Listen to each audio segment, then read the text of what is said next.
నమస్తే, welcome to human psychology. మనిషి జీవితం కేవలం తిండి, నిద్ర, ఉద్యోగం, కుటుంబం వరకే పరిమితమైపోతుందా, లేక మనలో దాగి ఉన్న అసలైన శక్తిని బయటకు తీసి మనం ఎవరో ప్రపంచానికి చూపించాలా? ఈ ప్రశ్నకు సమాధానం వెతికిన గొప్ప సైకాలజిస్టులో ఒకరు అబ్రహాం మాస్లో. ఆయన చెప్పిన హైరార్కీ ఆఫ్ నీడ్స్ సిద్ధాంతం మనిషి జీవితం ఎలా ఎదుగుతుందో అర్థం చేసుకోవడానికి ఒక మార్గదర్శకం లాంటిది.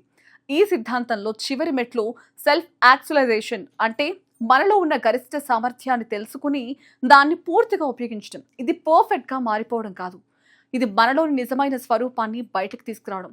చాలా మంది జీవితం అంతా అవసరాల కోసం పరుగులు తీస్తూ గడిపేస్తారు, కానీ కొద్ది మంది మాత్రమే నేనెవరు, నా ప్రత్యేకత ఏంటి అనే ప్రశ్నలకు సమాధానం వెతుకుతారు. మాస్లో చెప్పిన అవసరాలు 5 దశలుగా ఉంటాయి. మొదటిది శారీరక అవసరాలు, తిండి, నీరు, నిద్ర. ఇవి లేకపోతే మనిషి జీవించలేడు. రెండోది భద్రత, మనకు ఇల్లు, ఉద్యోగం, స్థిరత్వం అవసరం. మూడోది ప్రేమ, సంబంధాలు, మన కుటుంబం, స్నేహితులు మనకు భావోద్వేగ బలం ఇస్తారు. నాలుగోది గౌరవం, మనం చేసే పనికి గుర్తింపు రావాలి, మనకు మనమే విలువివ్వాలి. కానీ చాలా మంది ఈ 4 దశల దగ్గరే ఆగిపోతారు. 5వ మెట్టు సెల్ఫ్ యాక్చువలైజేషన్ వైపు వెళ్ళడానికి ధైర్యం చేయరు. అసలు సెల్ఫ్ యాక్చువలైజేషన్ అంటే ఏంటి? మీరు ఒక డాక్టర్ అయి ఉండొచ్చు, ఒక ఇంజనీర్ అయి ఉండొచ్చు, ఒక టీచర్ అయి ఉండొచ్చు, కానీ మీరు ఆ వృత్తిలో మీ ప్రత్యేకతను ఎలా చూపిస్తున్నారు అనేది ముఖ్యం. అదే మీ అసలైన గుర్తింపు. ఇతరులను కాపీ చేయడం కాదు, మీలోని ఒరిజినల్ వర్షన్ని బయటకు తీయడం. సెల్ఫ్ యాక్చువలైజ్డ్ వ్యక్తులకు కొన్ని లక్షణాలు ఉంటాయి. వారు ప్రపంచాన్ని ఉన్నది ఉన్నట్టుగా చూస్తారు, ఊహల్లో కాదు, నిజాల్లో జీవిస్తారు. తమ తప్పులను అంగీకరిస్తారు, ఇతరులను జడ్జ్ చేయకుండా స్వీకరిస్తారు. వారి ఆలోచనలు సహజంగా ఉంటాయి. ముఖ్యంగా వారు చేసే పనిలో పూర్తిగా మునిగిపోతారు.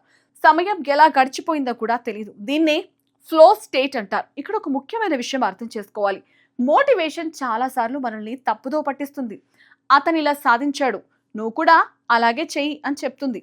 ఇది మనల్ని కాపీగా మార్చేస్తుంది. కానీ నిజమైన అభివృద్ధి అంటే మీలో ఉన్న ప్రత్యేకమైన గుణాన్ని గుర్తించి దాన్ని పెంచుకోవడం.